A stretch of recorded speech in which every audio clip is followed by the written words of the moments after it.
bienvenue sur Plume à Papote.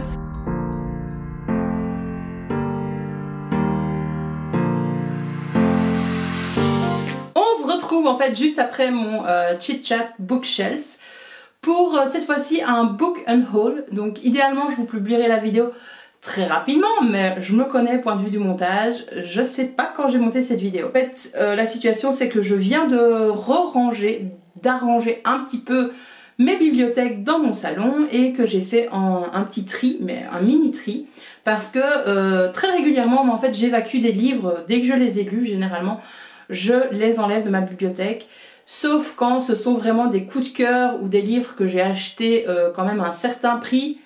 Mais bon, même si je les aime pas, généralement je vais les revendre. Donc voilà, ça se fait très régulièrement pour moi. Donc je vous propose d'en parler un petit peu, de dire pourquoi je balance ces livres, enfin je m'en débarrasse, je m'en défais. Vous allez voir que pour chacun des livres que je vais vous montrer, il y aura deux options. Soit il y aura l'option donnerie dont je vous ai parlé la dernière fois, donc ils vont dans un endroit où tout est gratuit. Soit je les mets en vente sur Rakuten. Généralement ceux que je mets à la donnerie, c'est ceux que j'ai eu gratuitement à la donnerie ou que j'ai pas payé très cher, qui sont en format poche, qui sont parfois des vieux livres un petit peu abîmés. Je me dis ça vaut pas la peine de les vendre. Et ceux que je vends, c'est ceux qui m'ont coûté quand même un petit prix parce que le livre c'est cher. Et voilà, je les vends pour ces raisons-là et parce qu'ils sont en état parfait. Je me dis que c'est peut-être un peu plus difficile aussi de trouver quelqu'un qui va être intéressé à la donnerie. Donc sans plus tarder, commençons. J'enlève de ma bibliothèque deux Amélie Nothomb, Cosmétique de l'ennemi et celui-là c'est Une forme de vie. Donc ces deux livres en fait vont retourner à la donnerie. Je les avais trouvés au tout début de l'ouverture de la donnerie, je pense au mois d'avril, au mois de mai. Et je les avais pris parce que moi et Amélie Nothomb ça passe pas. Enfin sa plume ne passe pas. J'ai déjà lu 3 Amélie Nothomb. Et j'aime pas j'aime pas du tout, alors que j'ai très envie d'aimer cet auteur, d'aimer sa plume, parce que je suis profondément convaincue que c'est quelqu'un de gentil.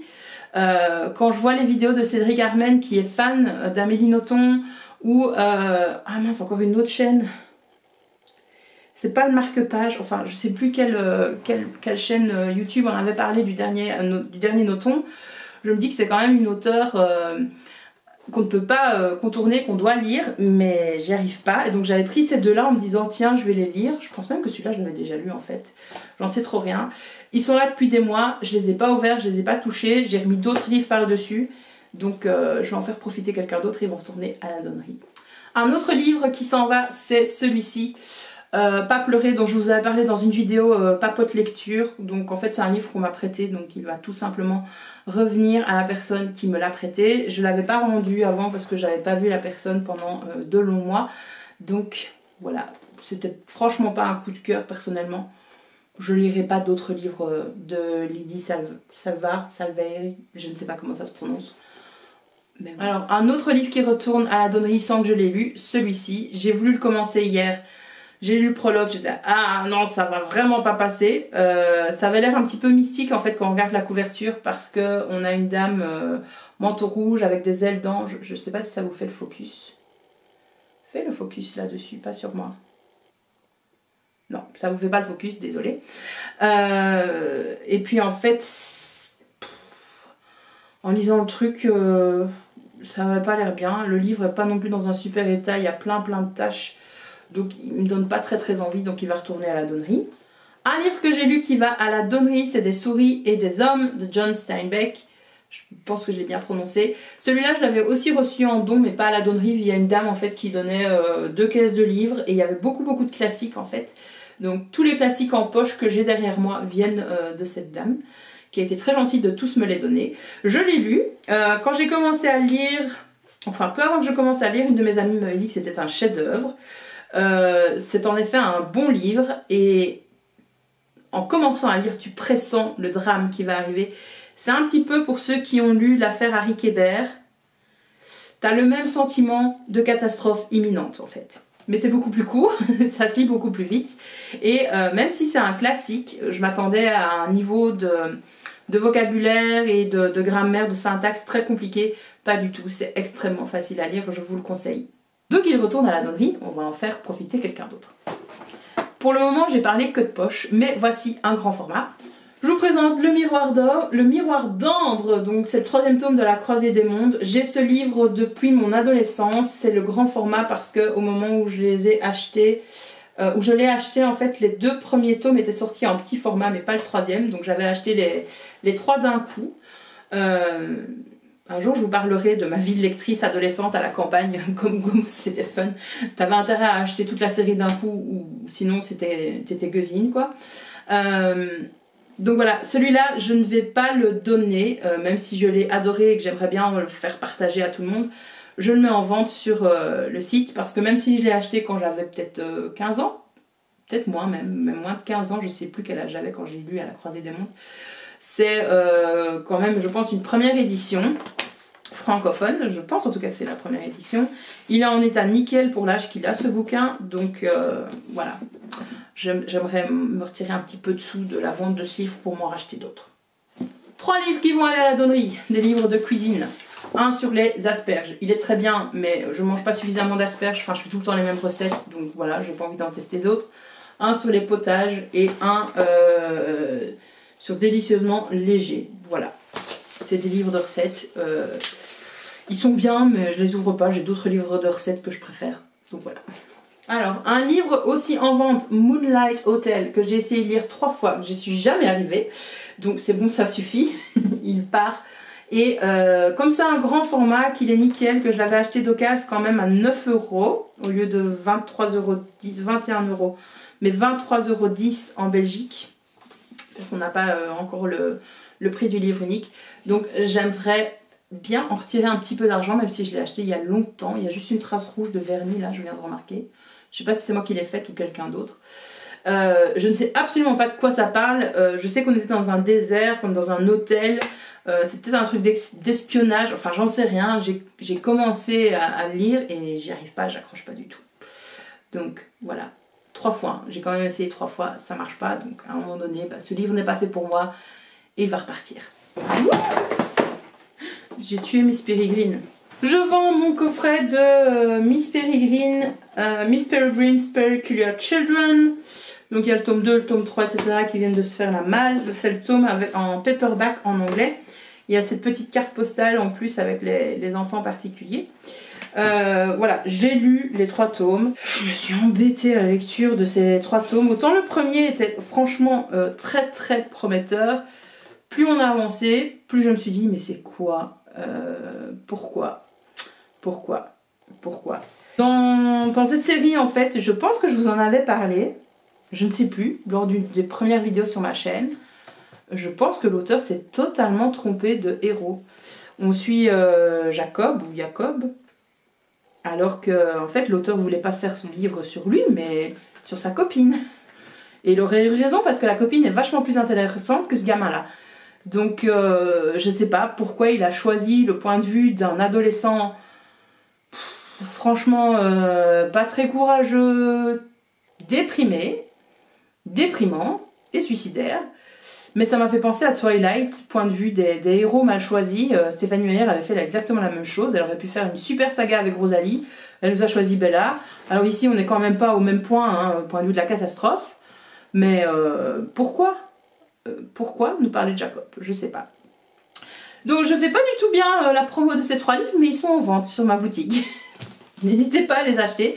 Attention, ils sont en anglais. Enfin, un autre qui s'en va, c'est Les Coloriers. Celui-là, il va aller à la donnerie parce qu'on me l'avait donné également. Donc c'est le livre d'Alexandre Jardin que j'ai lu il y a un peu plus d'1 an, je pense.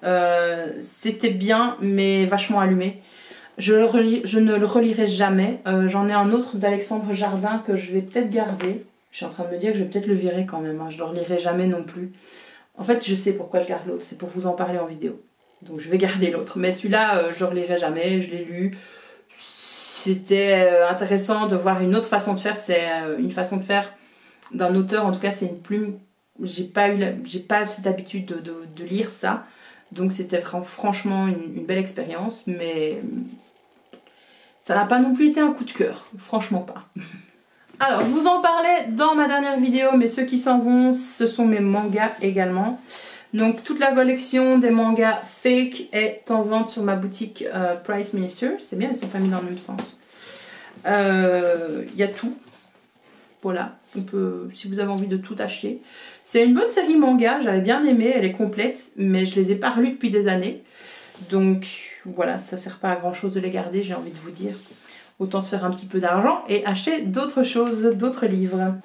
J'ai ces mangas en vente depuis quelques temps, c'est les Gundam Wings. Alors il m'en reste 2. Le 3 et celui, une édition spéciale, je crois. Enfin, un hors-série. C'est pas une édition spéciale, mais c'est un hors-série. J'ai vendu les autres. Je pense que j'ai réussi à vendre les autres, si je me trompe pas. Mais ceux-là, ils me restent sur les bras. Achetez-les, s'il vous plaît. J'ai lu ça quand j'étais adolescente. Je sais même plus de quoi ça parle. Et puis alors, on a tous les fruit baskets que je vais vous montrer dans le désordre. Et je suis en train de me dire... Ah oui, non, les autres me manquent, mais j'ai pas ramené la pile de là-bas. Donc tout simplement, oui, j'ai été jusqu'au tome 10 en fait. Donc j'ai tous les full baskets, les anciens, jusqu'au tome 10. Et ils vont être mis en vente sur ma boutique Price Minister dès que j'ai fini de tourner cette vidéo. Alors pour terminer cette vidéo, peut-être que vous vous demandez comment j'arrive à me séparer de bouquins, parce que je suis une grosse collectionneuse de livres en effet. J'y arrive de plus en plus parce que voilà, maintenant je suis chez moi, dans ma maison, et elle est toute petite. Donc les bibliothèques que j'ai ne sont plus extensibles, je ne peux pas rajouter de bibliothèque à terme. Donc le nombre de livres que je peux engranger chez moi, c'est celui que j'ai là, pas plus. Donc il faut qu'à chaque fois que je fasse un tri, et quand j'ai fini des livres, je m'en sépare sans trop de soucis, j'ai envie de vous dire. Surtout depuis que j'ai une liseuse, donc ça me permet aussi sur la liseuse de stocker pas mal de choses, de livres qui sont pas nécessairement des coups de cœur, mais je me dis voilà, je teste d'abord souvent sur liseuse avant d'acheter un auteur, sauf quand voilà, il m'arrive via la donnerie, via des canaux détournés, donc de seconde main ou de gratuité. Et là j'ai aucun souci pour m'en défaire.